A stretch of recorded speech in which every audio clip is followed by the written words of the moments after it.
भारत के शेयर बाजार का अच्छे दिनों का इंतजार कुछ ज्यादा ही खींचता दिखाई पड़ रहा है। और दूसरे शब्दों में कहें तो बुरे दिनों का दौर बहुत लंबा खींचता जा रहा है। खराब वक्त बहुत लंबा चल रहा है। इस रात की सुबह कब होगी कहना बहुत मुश्किल होता जा रहा है। किस रात की बात हो रही है? बहुत लंबा टाइम है, गणित जोड़ ली गई है और कहा गया है 697 दिन हो चुके हैं सेंसेक्स के लिए, जब सेंसेक्स ने कोई नया ऑल टाइम हाई नहीं छुआ है। यानी पिछला ऑल टाइम हाई 698 दिन पहले का है। तो बहुत लंबा टाइम है ये। और इसमें भी ये करीब 2 साल से ज्यादा का वक्त है। हालांकि और पिछले साल भर का ही नहीं है। अब क्यों गणित जोड़ रहे हैं लोग, बार बार आप देखते सुनते होंगे कि सेंसेक्स नेगेटिव रिटर्न दे रहा है, निफ्टी नेगेटिव रिटर्न दे रहा है, लेकिन सेंसेक्स ने अब 697 दिन पूरे पार कर लिए हैं बिना नया ऑल टाइम हाई छुए।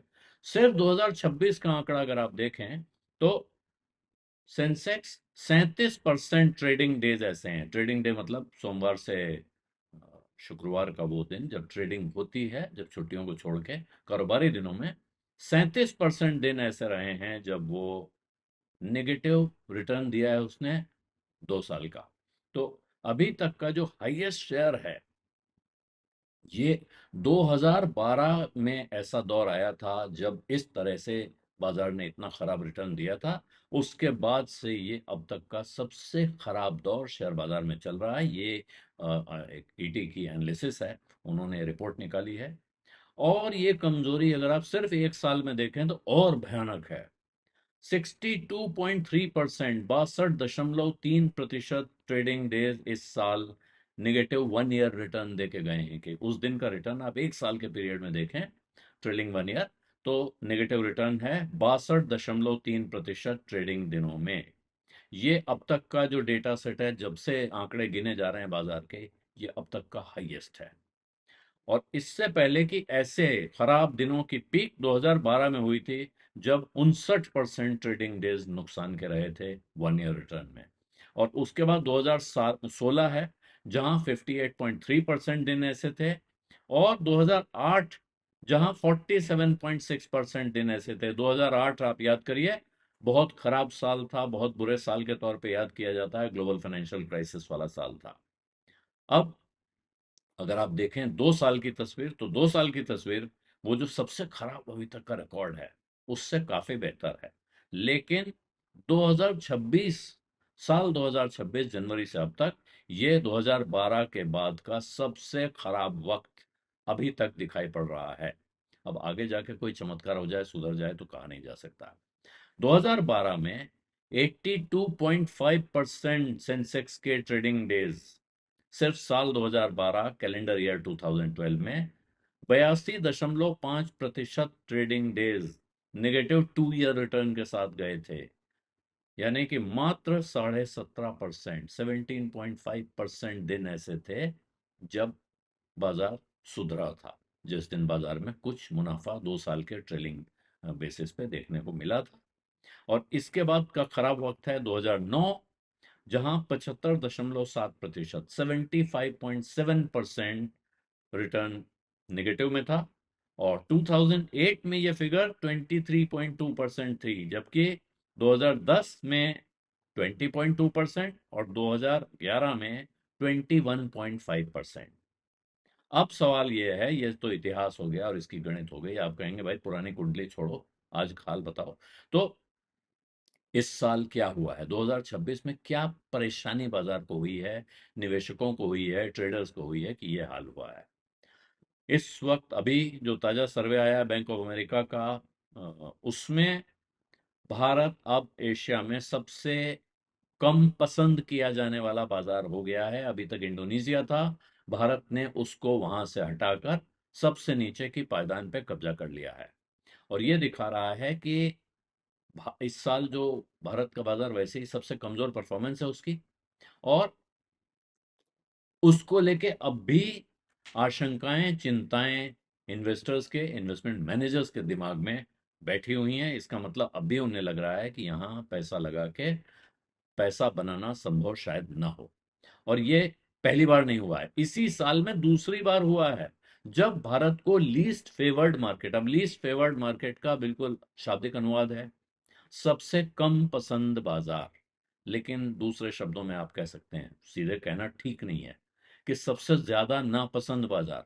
लेकिन इसी को कह सकते हैं आप, थोड़ी चाशनी लगा के यही बात कही जाती है जब कहा जाता है कि लीस्ट फेवर्ड मार्केट।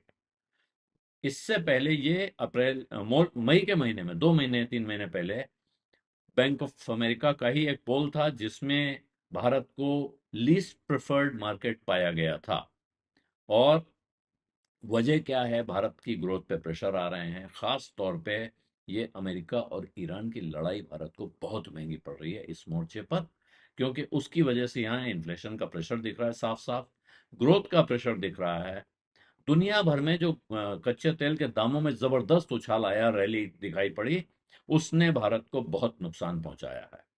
और अभी ये किस्सा क्योंकि खत्म होता दिख नहीं रहा है, फिर कच्चे तेल के और गैस के दाम बढ़ने शुरू हो गए हैं, तो एक बार फिर इन्वेस्टर सेंटिमेंट बिगड़ने के पूरे पूरे आसार नजर आ रहे हैं। भारत दुनिया के सबसे बड़े ऑयल इंपोर्टर्स में से एक है, और इसीलिए जब ईरान वॉर की वजह से ऑयल शॉक लगा, तो दुनिया भर के इन्वेस्टर्स को लगा, खासतौर पर जैसे फास्ट मनी कहा जाता है, एफपीआई, उनको लगा कि यहाँ से बेच के भाग लेने में फायदा है।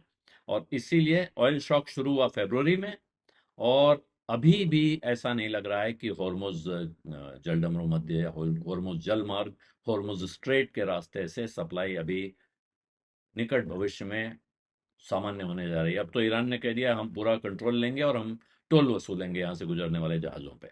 और उधर अमेरिका कह रहा है हम इस पे अपना कब्जा बांधते हैं, हम इसको अपनी टेरिटरी डिक्लेयर करने जा रहे हैं। तो वहां गर्मी फिर बढ़ रही है, और ऐसे में कच्चे तेल का दाम फिर तेजी से बढ़ने के लक्षण दिखाई पड़ रहे हैं। ब्रेंट क्रूड 92 से 95 डॉलर की तरफ बढ़ता हुआ दिख रहा है। हालांकि इस वक्त ये रैली कितनी चलेगी, कितनी तेज होगी, ये इस पर निर्भर करता है कि वहां लड़ाई कैसी होती है, कितनी गहरी होती है, कितना भीषण संघर्ष होता है। अब अगर झगड़ा बढ़ेगा, लड़ाई बढ़ेगी, और दोनों तरफ से गोला बारूद चलने लगा, तो फिर जाहिर है, और लोग कह रहे हैं कि $100 के ऊपर जा सकता है कच्चा तेल एक बार फिर। विदेशी निवेशकों ने सितंबर 2024 से, ये दूसरा कारण है, सितंबर 2024 से, तब तो ईरान और अमेरिका का झगड़ा कहीं था ही नहीं, लेकिन वहां मार्केट की पीक हुई थी, तब से विदेशी निवेशक, फॉरेन इंस्टीट्यूशनल इन्वेस्टर्स लगातार बिकवाल हैं, यहां माल बेचते ही चले जा रहे हैं। और अब तक $60 अरब का स्टॉक इन्वेस्टमेंट उन्होंने भारत से निकाल लिया है।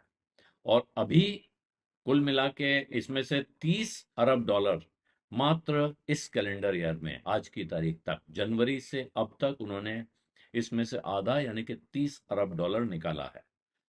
4 महीने लगातार उन्होंने, मार्च से लेकर जून तक जबरदस्त बिकवाली की है। जुलाई में उन्होंने कुछ खरीदारी की, $2.5 अरब की खरीदारी हुई है। और ये अभी तक पिछले 13 महीनों का किसी एक महीने में विदेशी निवेशकों का सबसे बड़ा निवेश भारत के बाजार में है।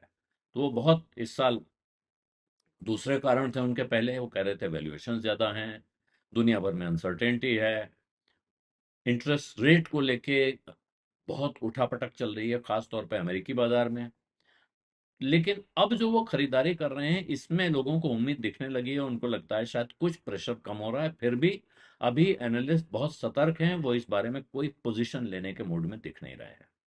और इन सब के ऊपर कहिए खोड़ में खास तो एल नीनो, कच्चा तेल जब $120 की ऊंचाई से नीचे गिर के 23% की गिरावट उसमें आ गई, उसके बावजूद लग रहा था कि अब बाजार सुधरेगा, बढ़िया ब्रेकआउट हो सकता है। लेकिन अब लगता है कि लोग कहीं गलत जगह देख रहे थे। कच्चे तेल के दाम का झटका जैसे ही हल्का पड़ रहा है, वहां लग रहा है कि उससे ज्यादा बड़ा खतरा आसमान से में मंडरा रहा है भारत के ऊपर। एक सुपर एल नीनो इफेक्ट पैदा हो रहा है, और जिसकी वजह से इस साल का मॉनसून पिछले 10 सालों में सबसे कमजोर अंदाज में शुरू हुआ, बहुत दिनों तक अलग। और इसकी वजह से भारत की जीडीपी को तगड़ा झटका लगने की आशंका जताई जा रही है। भारत की जीडीपी का 56% हिस्सा आता है कंजम्पशन से, और इसी वजह से यहाँ अब जो भारत का इक्विटी बाजार है, वो उस झटके की आशंका से फिर डर गया है। और पिछले 2 साल के जो रिटर्न हैं जिस तरह से कमजोर हैं, ऐसे में ये डर और बढ़ता जाता है। अब सवाल है कि क्या यहाँ से बाजार वापस सुधर सकता है, रिवर्ट हो सकता है? तो आप कह सकते हैं भाई सबसे खराब वक्त आने के बाद ही सुधार शुरू होता है। और ये एनालिस्ट कह रहे हैं कि एक ऐसा लग रहा है कि विदेशी निवेशकों की बिकवाली अब थमती हुई दिख रही है, थम गई है नहीं लेकिन थमती हुई दिख रही है। और साथ में घरेलू पैसा आता ही जा रहा है बाजार में, उसके रुकने के आसार दिख नहीं रहे। इसीलिए अब यहाँ से अगर ग्लोबल अनिश्चितताएं खत्म हो जाती हैं, खास तौर पे अमेरिका ईरान वाला मामला निपट जाता है, तो यहाँ सुधार के आसार दिखते हैं। और विदेशी निवेशक भी लौट रहे हैं कुछ छोटे mid cap small cap stocks में, ढूंढ ढूंढ के। वो आप कह सकते हैं वहां वैल्यू सर्च शुरू हो गया है। कुछ वो ऐसी जगह ढूंढ रहे हैं जहां पैसा लगा के पैसा बनाया जा सकता है, लेकिन अभी उन्होंने बहुत बड़े पैमाने पे पैसा नहीं लगाया है, लेकिन फिर भी उनका फ्लो सुधरता हुआ दिख रहा है। और यही इस वक्त एक आसान एक उम्मीद की किरण आप कह सकते हैं दिख रही है। और हो सकता है अब अगर सुधार हो जाए, कोई इक्विटी जो अपने इंडेक्स हैं इंटरनेशनल, उनमें से कोई एक रीबैलेंसिंग हो जाए, तो फिर बड़ा पैसा फंड मैनेजर्स कह रहे हैं $25 अरब किसी भी वक्त भारत की तरफ वापस लौट के आ सकता है। और अगर वो होता है तो फिर जाहिर है वो एक ब्रेकआउट के संकेत होंगे। लेकिन अभी ये जब तक हो ना जाए तब तक मत मानिए कि ये हो गया है। इसलिए अभी सावधानी हटी, दुर्घटना घटी वाला मोड़ दिखाई पड़ रहा है। बीज अड्डा में आज इतना ही, इजाजत दीजिए। धन्यवाद, नमस्कार।